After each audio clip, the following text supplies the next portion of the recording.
Hello everyone, welcome to the Phoenix e-learning.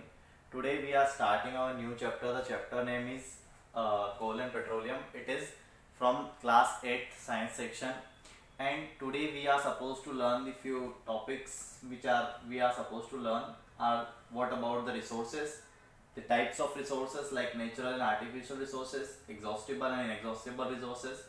Then we are supposed to learn about energy. What do we mean by energy? What do we mean by energy sources or resources?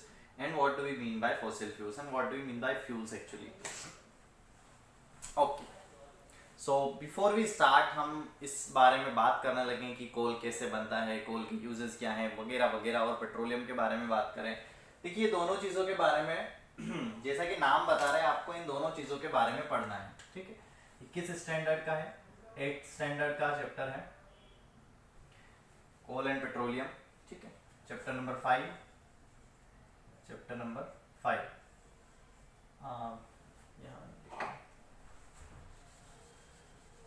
देखिए यहाँ लिख लेते हैं, ये 8th standard का chapter number 5 है। ठीक, अब शुरू करते हैं कोल और पेट्रोलियम। जैसे कि नाम बता रहा है कि कोल एंड पेट्रोलियम है, तो कोल एंड पेट्रोलियम के बारे में ही आपको इसमें पढ़ना है। क्या पढ़ना है, कैसे पढ़ना है, वो बहुत बड़ी बात है। कोल के बारे में पूरा पढ़ना है हमको, कोल की डिस्कवरी नहीं, एक्चुअली में कोल की रिफाइनिंग कैसे होती है, कोल प्रोड्यूस कैसे होता है, बनता कैसे है, फिर उसको हम निकालते कैसे हैं, एक्सट्रैक्ट कैसे करते हैं, फिर उसका प्रोडक्शन कैसे करते हैं, उसको जनरेट कैसे करते हैं, उसको आगे की तरफ सप्लाई कैसे करते हैं, रिफाइनिंग प्योरीफाई कैसे करते हैं, फिर उसमें कितने तरह के कोल प्रोडक्ट्स हो सकते हैं, टाइप्स ऑफ कोल भी हमें इसमें पढ़ना है। फिर हम पढ़ेंगे इसमें पेट्रोलियम के बारे में। पेट्रोलियम के केस में हम पढ़ेंगे फ्रैक्शनल डिस्टिलेशन, कोल के केस में हम पढ़ेंगे डिस्ट्रक्टिव डिस्टिलेशन।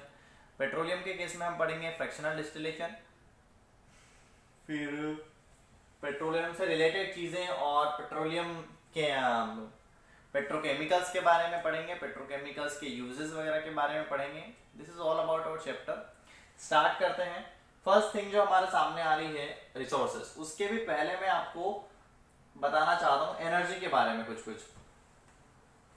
देखिए हमने सबने एनर्जी वर्ड सुना है, हम डेली लाइफ में भी ये कई बार इस तरह के शब्द बोलते हैं कि आज तो बिल्कुल एनर्जी नहीं बची है, बोलते हैं ना, या आज तो बहुत एनर्जेटिक दिख रहे हो, ऐसा। So energy, what do we mean by energy? मान लीजिए आपने किसी को कोई काम दिया, आपने उसको बोला कि लेट्स सपोज आपका टीचर ने आपको कोई काम दिया और आपने वो काम नहीं किया, ठीक है, तो क्या टीचर आपको ये कहेगा कि wow you are so energetic? I don't think so. और जैसे ही टीचर ने आपको काम दिया, वैसे ही अगर आपने वो काम कर दिया,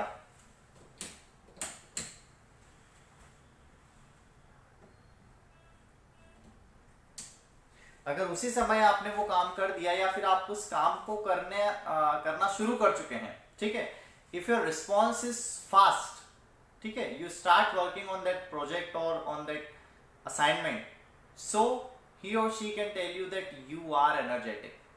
हम क्या कह सकते हैं, जैसे आपके छोटे बच्चे होते हैं ना, हम छोटे बच्चों को बोलते हैं बच्चे तो बहुत एनर्जेटिक होते हैं। बच्चे क्या करते हैं, धड़ाधड़ इधर उधर भागते रहते हैं, काम करते रहते हैं, जो काम बोलोगे वो कर देंगे। वो बच्चों में क्या होता है, एनर्जी बहुत होती है।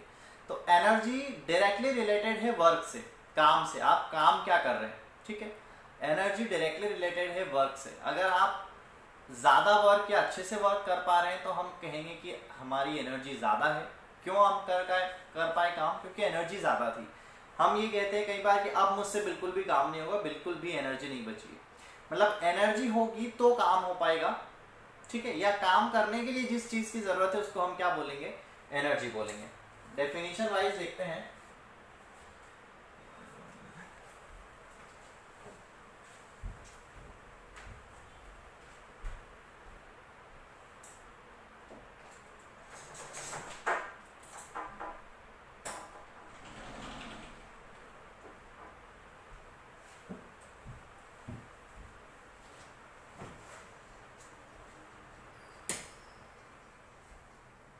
हाँ देखिए क्या बता रहा था मैं, एनर्जी को देखते हैं। एनर्जी क्या चीज़ होती है? तो एनर्जी को हमने समझा, मैंने आपको इसकी एक डेफिनेशन बताई, उसको रिलेट करके बताया वर्क से। वो कैसे रिलेट हुई? हमने कहा कि ability to do work is called energy. ठीक है, किसी भी काम को करने की जो आपकी एबिलिटी होती है, आप कितना काम कर सकते हैं, कितना फास्ट काम कर सकते हैं, वो बताती है आपकी एनर्जी। यदि आपको किसी ने कोई काम दिया और आपने उसको मना कर दिया या आपसे वो काम नहीं हुआ, तो वो आपको कभी ये नहीं कहेगा कि यू आर सो एनर्जेटिक। ठीक, हम काम करेंगे तो हमारी एनर्जी शो होगी। मतलब काम करने के लिए जिस चीज की जरूरत होती है वो होती है एनर्जी, और आप कितना काम कर पाएंगे वो भी डिपेंड करता है आपकी एनर्जी पर भी, कि आपके पास कितनी एनर्जी है। ठीक है, आई होप समझ में आया होगा। अब एनर्जी के कई सारे फॉर्म्स हो सकते हैं। There are various forms of energy. ठीक है, जैसे अभी मैंने आपको जो बताया वो सिर्फ और सिर्फ किससे रिलेटेड था, डेली लाइफ ह्यूमन बॉडी से रिलेटेड था। ठीक है, जैसे हम अगर मशीन की बात करें तो let suppose a fan, fan का काम क्या है, फैन का काम है एयर का सप्लाई स्टार्ट करना, एयर को सक करना, उसको आगे की तरफ पास करना। तो अगर ये वो वाला काम कर पा रहा है तो ये किससे कर पा रहा है, क्योंकि इसके पास एनर्जी है। इसकी एनर्जी कौन है, इलेक्ट्रिसिटी। इलेक्ट्रिसिटी की हेल्प से ये रन करता है और रन करके ये अपना काम करता है। तो फॉर्म्स ऑफ एनर्जी बहुत सारे हो सकते हैं। कैसे कैसे हो सकते हैं, there may be lot of forms of energy. जैसे कि कौन कौन सी, इलेक्ट्रिकल एनर्जी,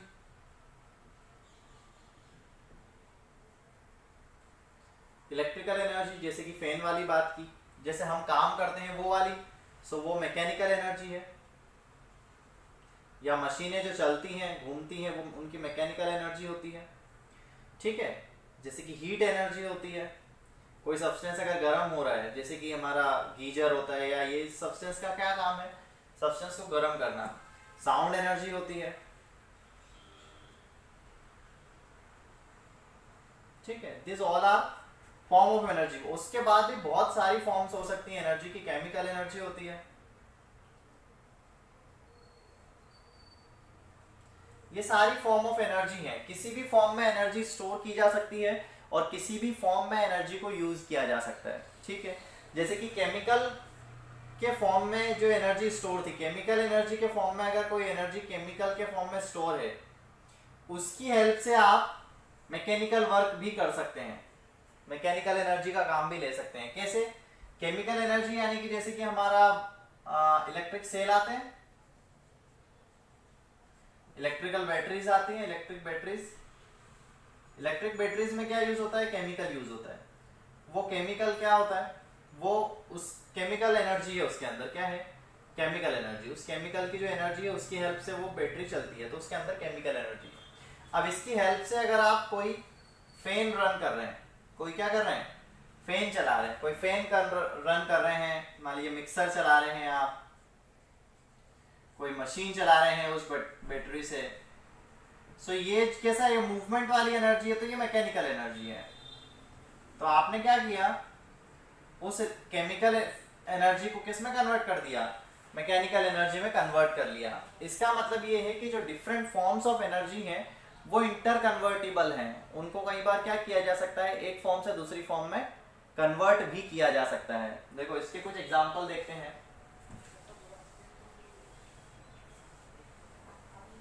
ये ऐसे ही जनरल है, मैं आपको इसलिए बता रहा हूँ ताकि आपकी थोड़ी अंडरस्टैंडिंग बेटर हो, आप चीजों को जैसी हैं वैसी समझ पाए, ना कि उसको सिर्फ रट लें कि ये क्या होता है और वो क्या होता है।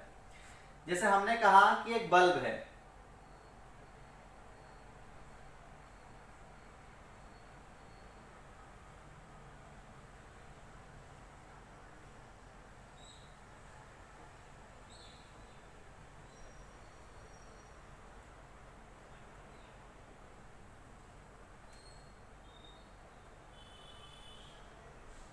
मान लीजिए ये एक बल्ब है, ठीक है, और ये रंग ये ग्लो कर रहा है, ये क्या कर रहा है, ग्लो कर रहा है। ये क्या है, ये एक बैटरी है, ठीक है, ये वायर है, कोई दिक्कत नहीं है। अब हम देखते हैं कि यहाँ पर एनर्जी का कन्वर्जन किस तरह से हो रहा है। देखिए बैटरी से चल रहा है ये, तो बैटरी में एनर्जी जो सप्लाई कर रही है वो बैटरी एनर्जी सप्लाई कर रही है। तो बैटरी में एनर्जी किस फॉर्म में है, केमिकल फॉर्म में।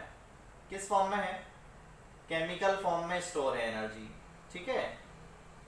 किस फॉर्म में एनर्जी स्टोर है? केमिकल फॉर्म में, यानी वो केमिकल एनर्जी है, उसके अंदर जो एनर्जी है वो कौन सी एनर्जी है? केमिकल एनर्जी है। अब वो केमिकल एनर्जी जैसे ही वायर से टच होती है, जैसे ही वायर के कांटेक्ट में आती है, वो केमिकल एनर्जी यहाँ से क्या करती है? चार्ज सप्लाई करती है, चार्ज सप्लाई करती है, चार्ज सप्लाई करती है, इलेक्ट्रिसिटी सप्लाई करती है। उस इलेक्ट्रिसिटी से ये बल्ब क्या करता है? ग्लो करता है। ये बल्ब क्या करता है? ग्लो करता है। जब एक बल्ब ग्लो करता है तो ये दो चीजें देता है आपको, लाइट देता है यानी उजाला देगा, और साथ में क्या होता है? वो हीट होता है, गर्म होता है, तो हीट भी देता है।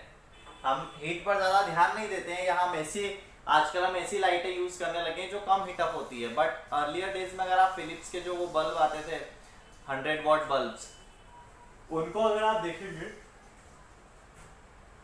तो वो जितनी लाइट नहीं देते थे उतनी ज्यादा हीट देते थे। थोड़ी देर बाद इतना गर्म हो जाता था वो बल्ब कि इवन प्लास्टिक पिघला देता था, इतना गर्म हो जाता था। तो यहाँ से हीट, ये देखिए अब कैसे चेंज हुई, केमिकल एनर्जी चेंज हो गई किसमें? हीट और लाइट में, है ना। लाइट एनर्जी है ये, और ये क्या है? ये हीट एनर्जी है। So this is what we are suppose to learn, that forms of energy क्या है? इंटर कन्वर्टिबल है, किसी भी फॉर्म से किसी भी फॉर्म में कन्वर्ट हो सकती है। आई होप ये क्लियर हुआ होगा। इतना ही याद रखना है आपको फॉर्म्स ऑफ एनर्जी के बारे में। और एनर्जी के बारे में एक बात और, एक रामबाण याद रखना है, वो है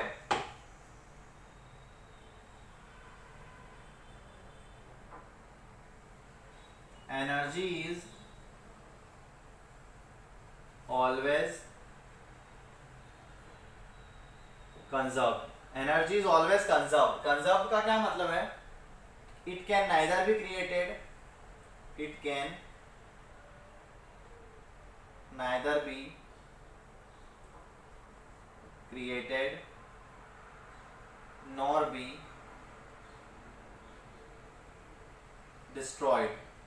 It can neither be created nor be destroyed. ऐसा बोलना चाह रहा है कि एनर्जी हमेशा कंजर्व रहती है। कंजर्व रहने का मतलब है कि एनर्जी, हमारे यूनिवर्स में एक फिक्स अमाउंट ऑफ एनर्जी अभी अवेलेबल है, और वो जिस फॉर्म में एनर्जी आ गई है उसी फॉर्म को हम सिर्फ क्या कर सकते हैं? चेंज कर सकते हैं।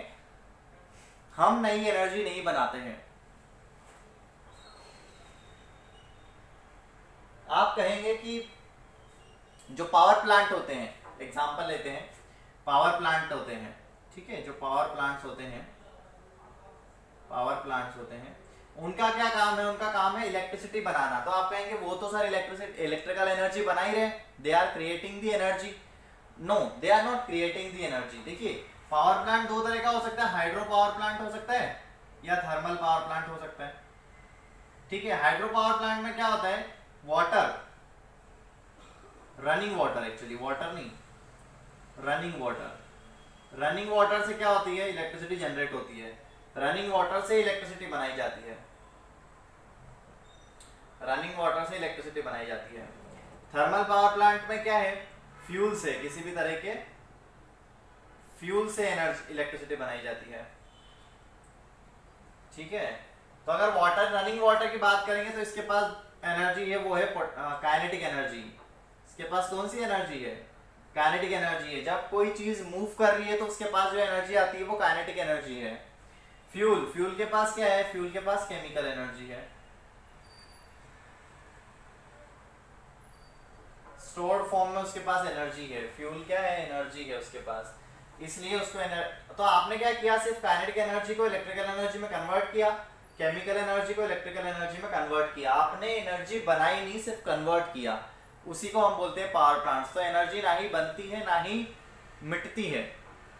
ऐसा नहीं कि आपने एक बैटरी 10 वोल्ट की आप बैटरी लेके आए, 10 वोल्ट की बैटरी को आपने पूरा डिस्चार्ज कर दिया और उसको फेंक दिया, इसका मतलब ये है कि आपने एनर्जी खत्म कर दी। नहीं, आपने क्या किया? उसका कहीं ना कहीं यूज किया होगा। मान लीजिए उससे आपने बल्ब चलाया, फैन चलाया, जो भी किया, तो उसको कन्वर्ट किया। सिर्फ आपने बल्ब चलाया तो हीट एनर्जी और लाइट एनर्जी जनरेट हुई, वो कन्वर्ट हो गई उसमें सारा 10 वोल्ट। वो है अभी भी एटमॉस्फेयर में, हीट भी है उसकी और उसकी लाइट भी है जो उसने इमिट की थी। दोनों चीजें वहां पर अवेलेबल है और दोनों से कुछ कुछ इफेक्ट हुआ है। फिर वो लाइट मान लीजिए किसी ऑब्जेक्ट पर गई और उस ऑब्जेक्ट को उसने हीट किया तो वहां पर हीट एनर्जी हुई। एनर्जी हमेशा क्या होता है? वन फॉर्म से दूसरी, एक फॉर्म से दूसरी फॉर्म में कन्वर्ट ही होती है। It can only be converted to one from one form to another, ठीक है। Energy can neither be created nor be destroyed. ये कुछ जनरल बातें थी जो हमने एनर्जी के बारे में कर ली। अब हम आ जाते हैं, हमारा एक अच्छा टॉपिक स्टार्ट करते हैं जिसको कहते हैं रिसोर्सेस। क्या कहते हैं?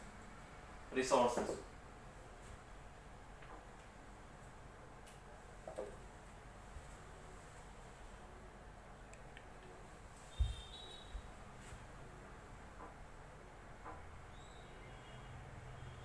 रिसोर्सेज देखिए आप सोशल साइंस में ये वर्ड बहुत अच्छे से सुनते हैं, रिसोर्सेज।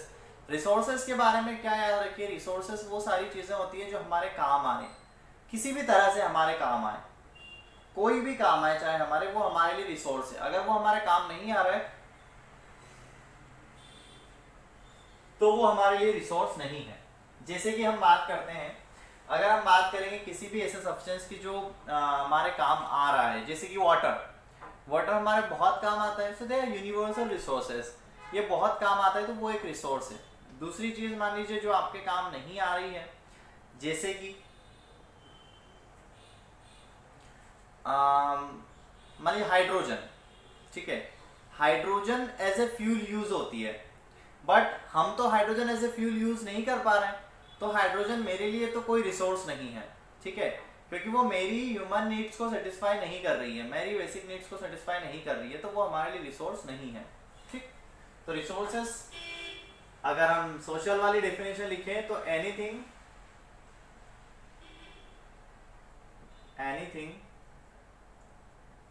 which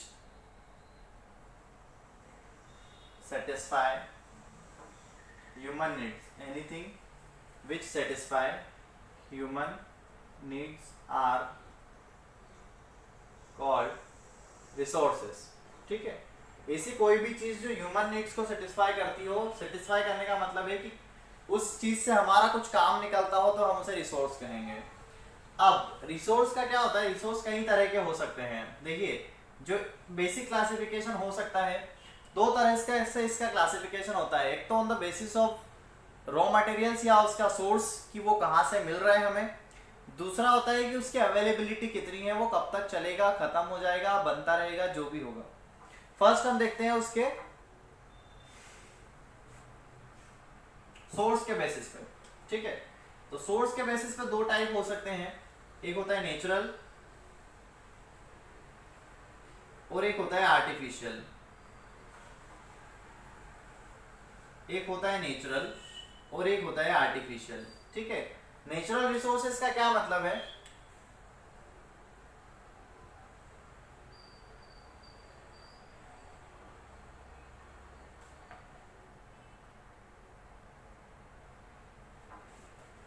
देखिए नेचुरल रिसोर्सेज का क्या मतलब है, हम देखते हैं यहां पर natural resources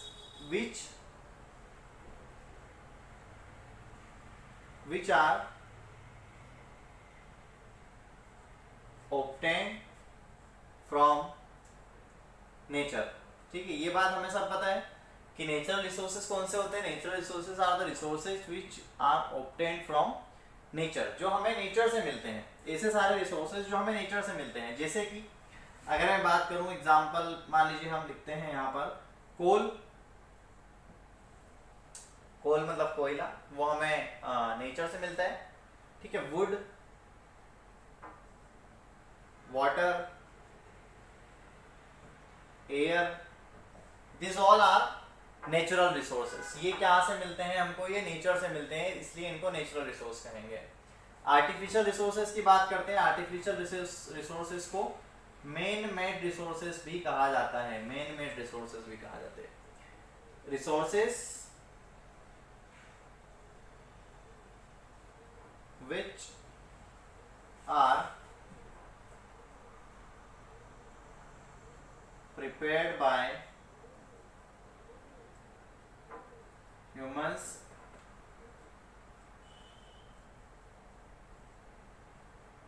with the help of chemicals. ऐसे सारे रिसोर्सेज जो केमिकल्स की हेल्प से ह्यूमन बीइंग्स ने बनाए हैं, उनको हम बोलेंगे मेन मेड रिसोर्सेज या आर्टिफिशियल रिसोर्सेज। कौन कौन से हो सकते हैं main made resources? Plastic is a main made resource, ठीक है। प्लास्टिक हमारे दिन भर में बहुत सारी हमारी ऐसी ज़रूरतें पूरी करता है, बट वो नेचर से नहीं मिलता है। वो प्लास्टिक है जो लेबोरेटरीज में बनता है, केमिकल्स की हेल्प से बनता है। सो एग्जाम्पल हम लिखेंगे इसमें,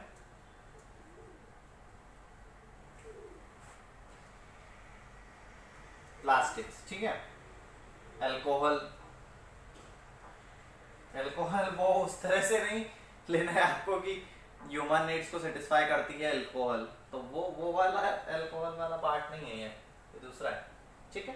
सो this are the two basic types on the basis of their origin, वो कहाँ से मिलते हैं। और दो टाइप हम देखते हैं, किस बेसिस पर देखते हैं, इस बेसिस पर कि उनकी अवेलेबिलिटी कितनी है। अवेलेबिलिटी के बेसिस पे हम दो टाइप में डिवाइड कर सकते हैं, इनएग्जॉस्टिबल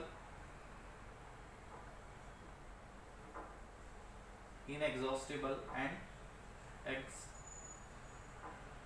एग्जॉस्टिबल।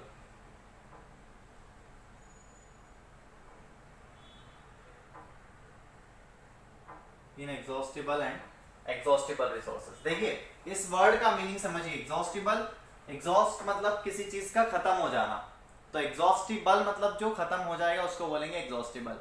इनएग्जॉस्टिबल मतलब जो खत्म नहीं होगा, ठीक है। इनके और भी नाम आते हैं, इनएग्जॉस्टिबल यानी जो खत्म नहीं होगा तो इसको बोलते हैं रिन्यूएबल, रिन्यूएबल, ठीक। और इसको बोलते हैं non renewable,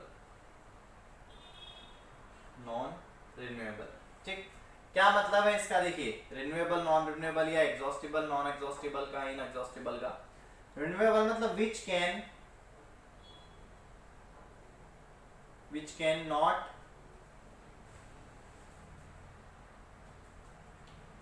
not be used completely, which cannot be used completely and can be generated again and again, ठीक। क्या मतलब, इनएग्जॉस्टिबल या रिन्यूएबल का मतलब ये है कि जो खत्म नहीं होंगे, इनएग्जॉस्टिबल का मतलब है कि जो खत्म नहीं होंगे, रिन्यूएबल का मतलब है कि जिनको फिर से बनाया जा सकता है। बात एक ही है, जो फिर से बन जाएगी वो चीज खत्म नहीं होगी, ठीक है। तो रिन्यूएबल का मतलब ये है कि जो फिर से बनाया जा सकता है, जिनको रिन्यू किया जा सकता है। तो ऐसे सारे रिसोर्सेज जिनको हम एक शॉर्ट पीरियड ऑफ टाइम में फिर से रीजनरेट कर सकते हैं, तो वो खत्म नहीं होंगे, तो दिस आर कॉल्ड इनएग्जॉस्टिबल और renewable resources. For example let's suppose sunlight की बात करते हैं। देखिए सनलाइट की अगर हम एग्जाम्पल, सनलाइट का कंसिडर करेंगे एग्जाम्पल यहाँ पर,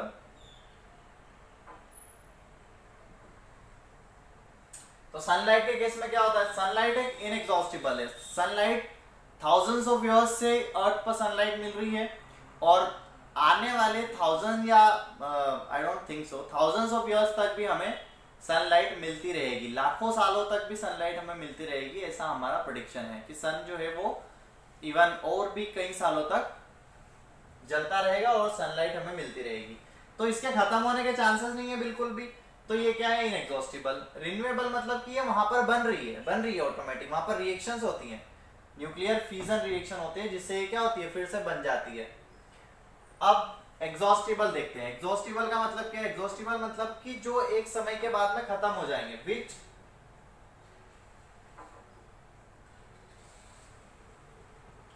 which gets finished after a certain period of time। एक पर्टिकुलर टाइम के बाद में ये क्या हो जाएंगे, फिनिश हो जाएंगे। या फिर क्यों फिनिश हो जाएंगे, because they have limited stock. इनका क्या है, हमारे पास इनका लिमिटेड स्टॉक है, ठीक है। या फिर ये it takes thousands of years, it takes thousands of years to regenerate। ऐसे सारे रिसोर्सेज जिनको रीजनरेट करने में हमको थाउजेंड्स ऑफ इयर्स लग जाते हैं, उन सबको हम क्या बोलेंगे?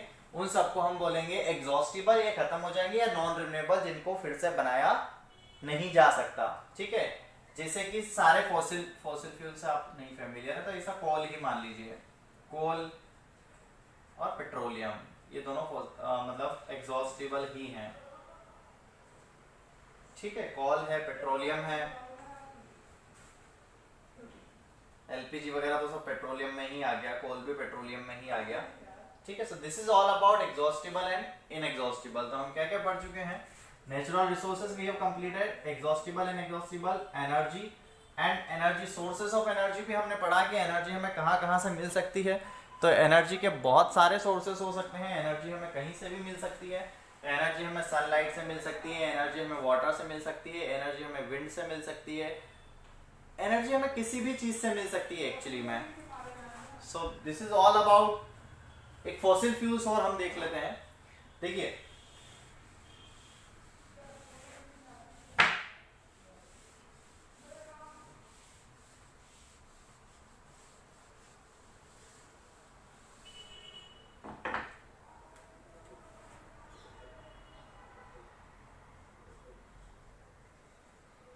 फॉसिल फ्यूल्स की बात करें, देखिए फ्यूल वर्ड तो आप जानते हैं, विच बर्न टू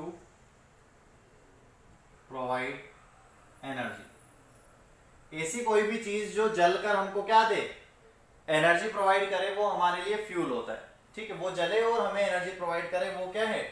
फ्यूल होता है। फॉसिल फ्यूल क्या होते हैं? ऐसे सारे फ्यूल्स, ऐसे सारे सब्सटेंसेस, ऐसे सारे फ्यूल्स जो अर्थ से जनरेट होते हैं, जो death and decaying plants and animals से जनरेट होते हैं, which are generated from the decomposition of death and decaying plants and animals over thousands of years। thousands of years में क्या होता है, जो भी plants animals की डेथ हो जाती है, वो सड़ जाते हैं, डिकम्पोज हो जाते हैं, अर्थ में दब जाते हैं, और नीचे जाकर high pressure absence of air में वो डिकम्पोज होते हैं, एनारोबिक डिकम्पोजिशन होता है, और वहां पर वो किस में कन्वर्ट हो जाते हैं? कोई एक लिक्विड फ्यूल में कन्वर्ट हो जाते हैं। उस चीज को हम बोलते हैं फॉसिल फ्यूल। ठीक, fossil fuels are the fuels generated from the earth and made from the dead remains of plants and animals। यानी कि फ्यूल्स